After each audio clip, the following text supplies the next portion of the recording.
Oke piye mripatku ki loro, panggah loro mripatku ki. Muatamu ki lho, Mbah. Lah iya to, mripatku ki loro arek mbatek ae. Muatamu ki lho, Mbah. Lah kowe ki pakak piso-piso karo wong tuwek ngono kuwi. Iso-iso piye, Mbah? Lah piye mata-matakne ngono kuwi? Muatamu ki lho, Mbah, muatamu. Lah iya ngono ki ndak misui karo wong tuwek ngono kuwi. Lah kowe ki mantani sampean liwat.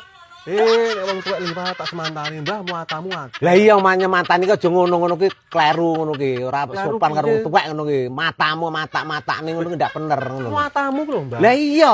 Ya jale. Ngono ki karepmu dhewe apa kongkonan ngono ki.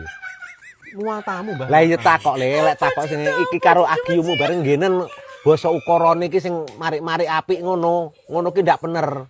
Miso-piso ngono ki. Muatamu ki lho.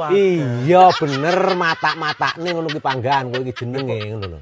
Jenenge wong mantani ki ketara guyub rukun kok e. Wah, lah iya kan guyub rukun tapi sing sopan lek takoke Iya ngono kan kuwi. mantani, Mbah, muatamu. Lah